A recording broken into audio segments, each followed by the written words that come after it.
What we got today is a Wesonorus. I think that's how you pronounce it. It's a 52 quart, uh, like overland refrigerator, portable refrigerator, camping refrigerator. I mean, I don't know why it has to be categorized as overland, so I don't actually categorize it as that. It's about the size of a cooler. I just got it. That's it. Weighs 46 pounds, 52 quarts, got it on Amazon, 359 bucks. It is 110 or 12 volt powered, dual zone, so one side can be a freezer or a fridge as I understand it. Now, obviously I haven't unboxed it yet, so we're gonna do that right now.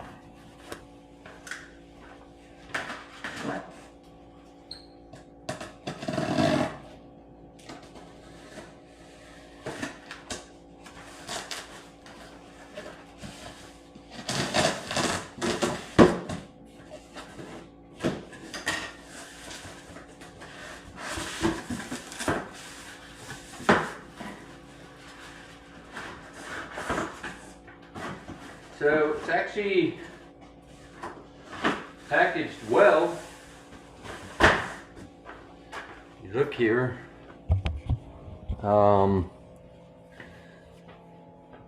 Got the little plastic corner pieces. I mean, I like that.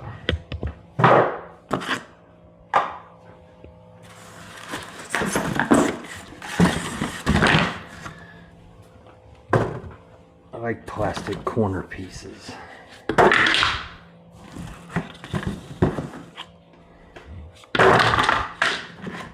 All right, so let me get it out of the box.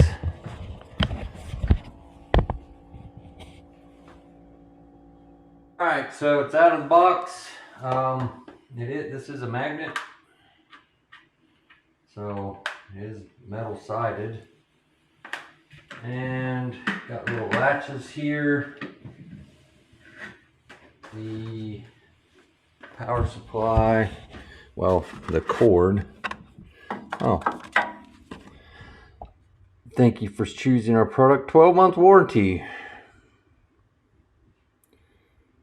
Contact Amazon. Well, that's good. Probably need it next month. Who knows? Oh my, can't get this out.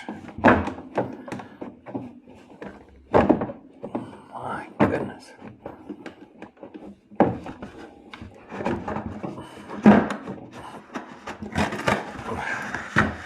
Alright, so they really stuffed the box in there. So, yeah, that's it. Oh, looks like it's got a little light. Let's power it up. Let's see what's in this box. In the box. Alright, so 12 volts.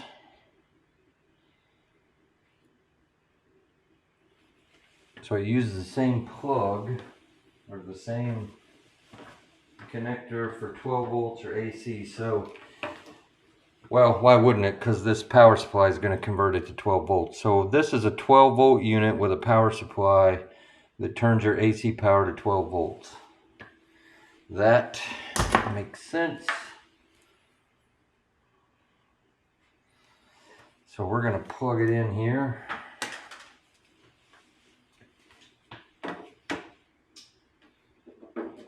Facing down.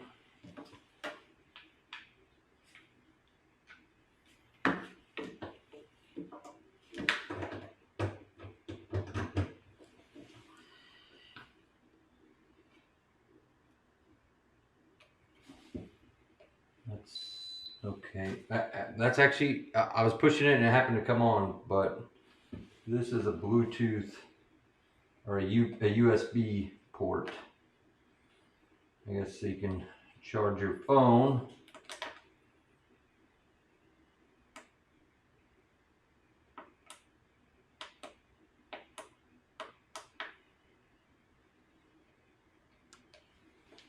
Well, I don't know how to turn it on, so.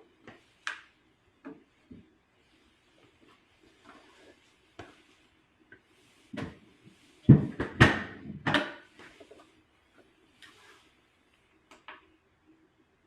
swear that says power.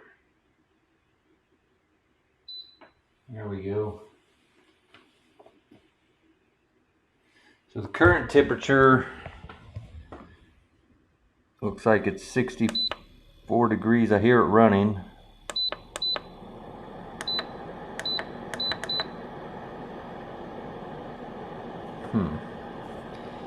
Yeah, I'm just gonna have to read through this. Looks like that's the set button. So this must be for the freezer side.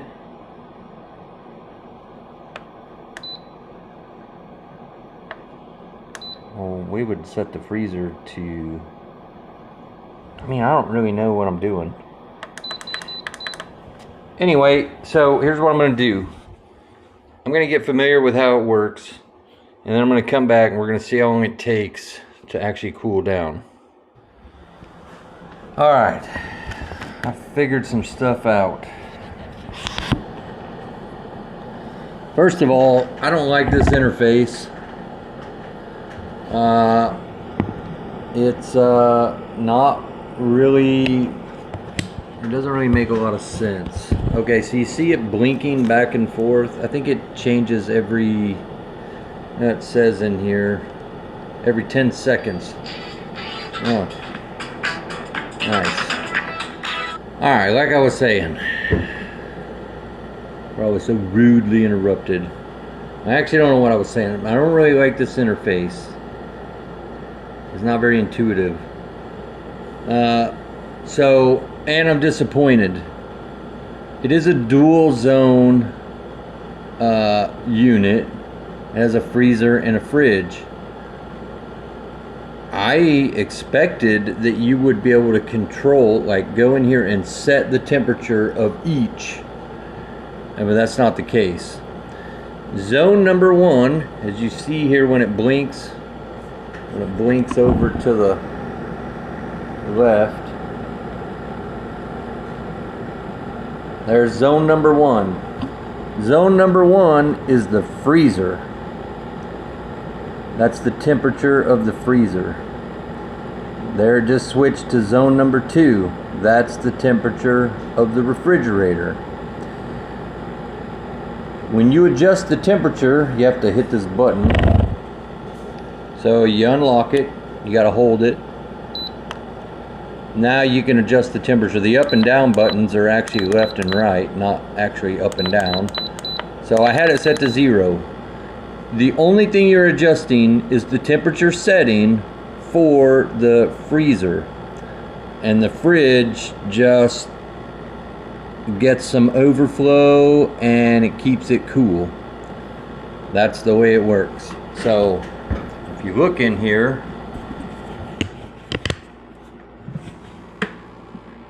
here's the so the compressor and everything's on this side. That's why you have this little step here.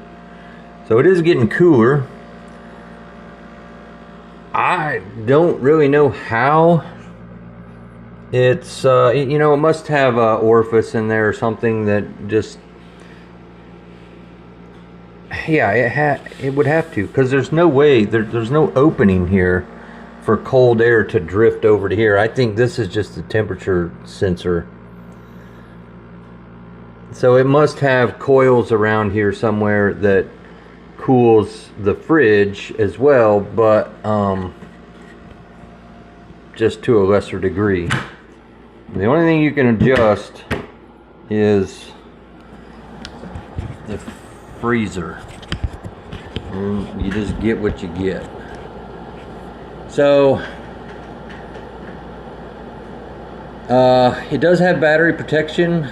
I mean, it's dropping. There's 50. I set it to 0. There's 49. So when you unlock this and you push the down button, this starts blinking. HML, high, medium, or low. Well, And here you can adjust between Celsius and Fahrenheit, and your other option is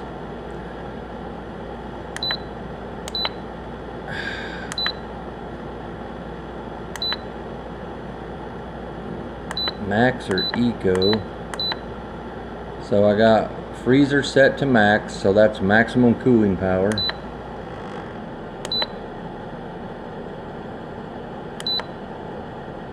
So we're set, and then I don't know what number 2 is. Let's go try this again. There's high. I got my battery protection set to high. There's Fahrenheit. There's number 2. So number 2 is the fridge. It's set to max.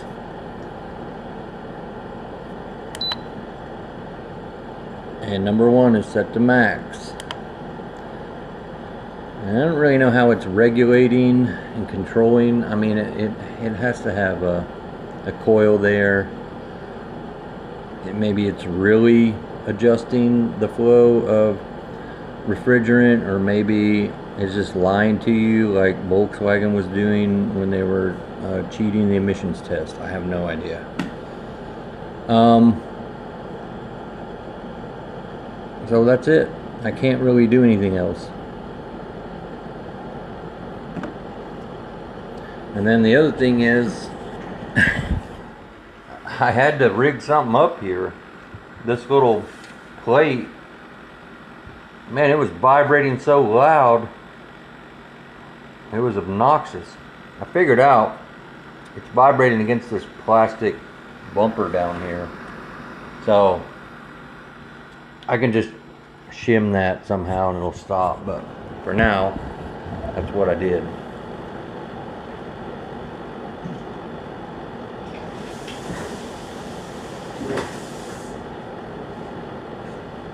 So, what are my first impressions? Well,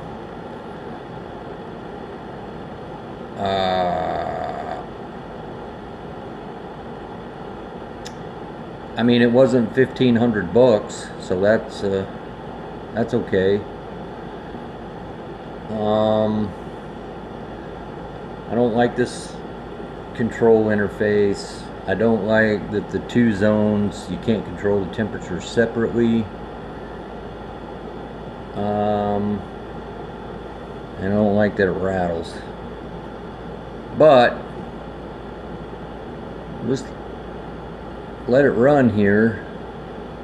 See, the fridge is still 64 degrees.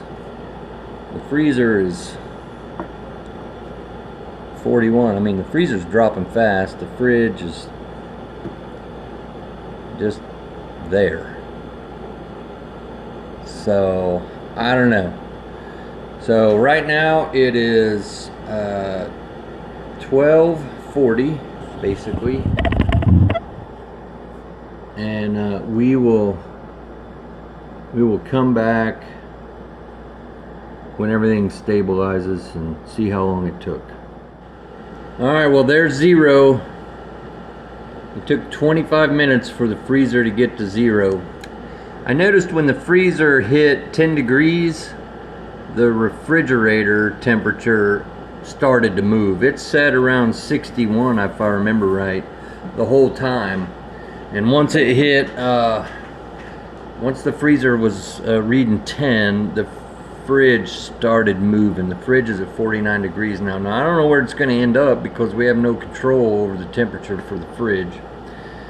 My guess is going to be around 32, 30, 34 degrees. I mean, if you got it in your car on a hot day, I don't know. I was wondering if once the freezer hit 0, if this might start dropping faster, like maybe something opens up and starts feeding more refrigerant to the coils around the fridge. I've heard no change in the compressor fan. I haven't heard anything. I haven't heard any refrigerant hissing, or I mean, nothing changed. So I don't know what we're gonna get. I will point out that the unit is built to run on 12 to 24 volts DC, or 110 to 2. It says 240 in here, so whatever. So I mean, it's rather universal in its power. What it'll accept for power. Yeah, 12 to 24 DC, 110 to 240, 50, 60 hertz. You know, with an adapter to convert the plug, so it'll plug in. It says the freezer zone will go okay, here's a chart. It says fridge, freezer, and everything's in Celsius, so it just don't even make sense. I mean, look at the, I don't know if you can see it. You probably can't see it because the camera doesn't focus. Cooling capacity, freezer zone, -18 Celsius to 0 Celsius. And then fridge freezer zone is -6 Celsius to +13 Celsius. So obviously, I don't know what that is in Fahrenheit. But, I mean, I could look it up, but I'm not going to. So we're at 47 degrees and dropping for the fridge. So, we'll just let it go.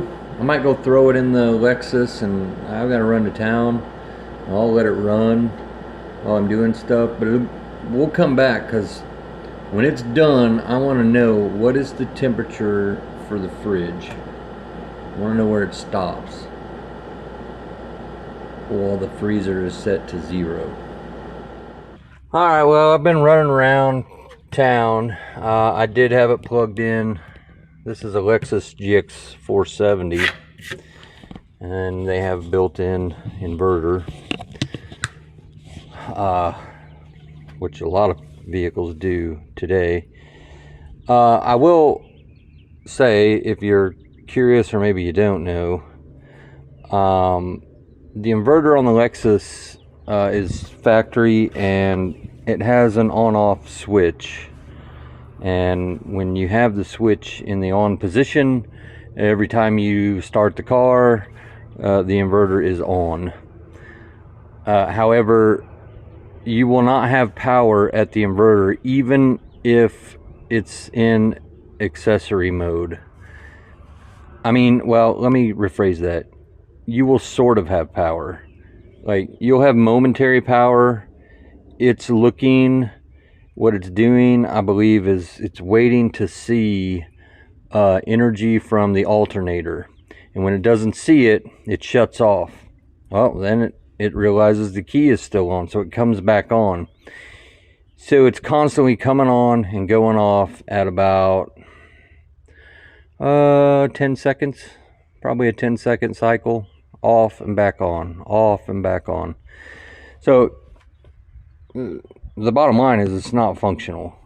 So the only way to have power in the Lexus is to have it running.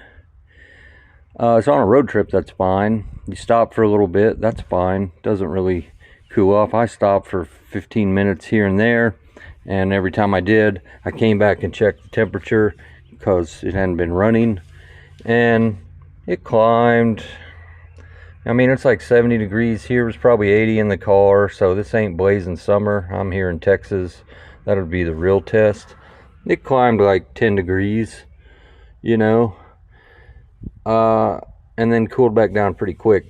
Anyway, the main thing we're looking for right now is it's been running. It's stable. The compressor shut off. The freezer got to 0, and the compressor has been off now for almost somewhere between 5 and 10 minutes, and it's staying at 0. and our refrigerator ended up at 36 degrees. So there you go. You have no control over what the fridge is. So let me see if this is the door for the fridge. It just came back on, and matter of fact, it came on before I opened the door, so opening the door didn't do it. It's cool, it has that little light. So yep, there you go. Now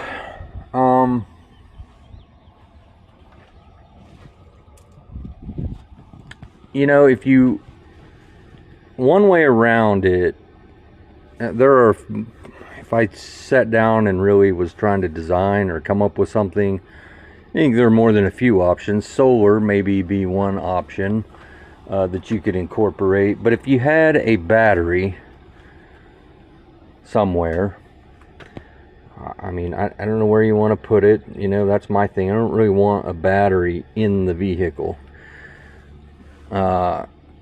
So lead acid makes it simple. No special charger for that. Lithium, that changes things. You'd have to have a unique charger for a lithium battery. Now you could plug a lithium charger into that socket and have a battery pack, say a 10,000 milliamp hour, so that would be 10 amp hours. That would give you 1 hour of runtime if this draws 10 amps on 12 volts DC, which I think that's probably about where you're going to be, somewhere between 10 and 15, because the power cord here, the 12 volt power cord, has a fuse in it, and that fuse is rated, if I remember right, for 15 amps. I read it in here somewhere, and I will probably never find it again, even though it's only like 4 pages. But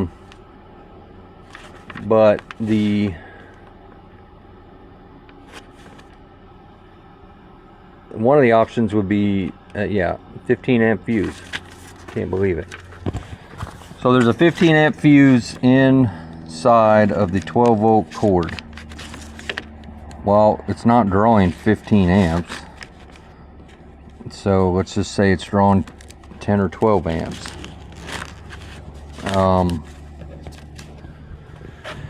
So just for easy math, 10 amps would give you 1 hour of runtime on a 10,000 milliamp hour battery pack for an RC car that's lithium. You can set your voltage cutoff here to low.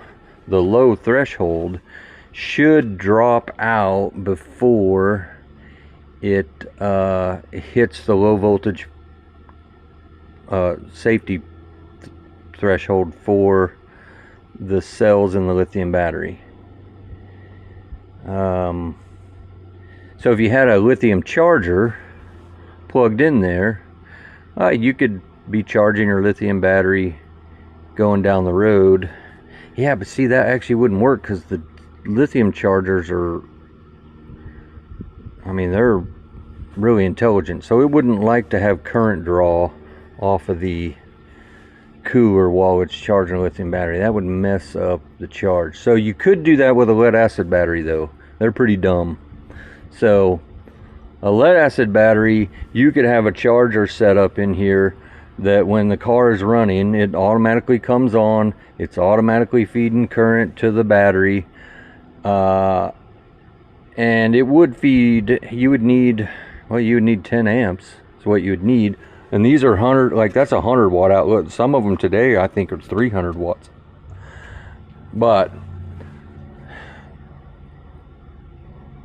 it's 110 volts, so you'd have plenty of current for your battery charger to feed the battery, even with this drawing power out of it. So you could do that while you're going down. That way when you stop and you turn the key off and you go somewhere and you're in there for an hour or 2 or 3 hours, a 12 volt lead acid battery would still run this cooler. And even if it died, who cares? Once you start the car and the charger starts doing its thing, well, you'll be back in business again. This thing does automatically come on when it gets power. So you don't have to come back here every time and hit the switch. You can stop, go in somewhere, come back, start the car, everything powers up. This will power up after 30 seconds. It'll start running again. So anyway, it ain't the most impressive unit. I would have liked to have had dual zone control. I don't like that the refrigerator is just at the mercy of, well, it's at the mercy of everything. I mean, if you got it in your car and it's hot, and you know how hot it can get in a car. I've seen 160 degrees. So I don't know what the fridge is going to be at in that situation. But and of course, when there's no power, that's going to heat up faster. But I mean, it's functional, it's doable. If it stays powered up all the time, it'll probably be fine. But anyway, yeah, that's all I got. Can't give you a long-term review because I just got it. But for 350 bucks, I mean, I wouldn't pay more money to have the things that I am disappointed in with this thing. Now, if I was like overlanding and like really using it and like, you know, it was kind of a staple of my existence, you know, for periods of time, frequently, that would be different. That's not what we got here. Anyway, later.